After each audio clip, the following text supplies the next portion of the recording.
බේගලියක් දුන්නොත් දෙන්නේ. ඔව් නේද?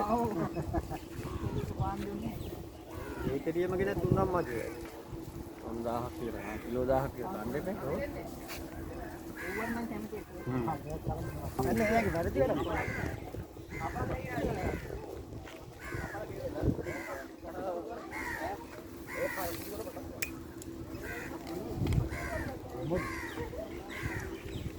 දාන්න එපා හොඬෙන් ගන්න. ඔව්වට නම් එන ආසක් තියෙනවා.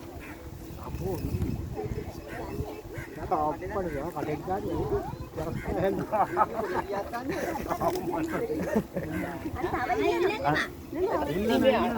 යාර දෙන්න කෝ පවුනේ ඉතින් ඔයාලම දෙන්න බෑනේ. ඉතින් වලිය බලන්න ආවේ. ඔයාලම දැන් ආයෙ ඇවිදිනේ.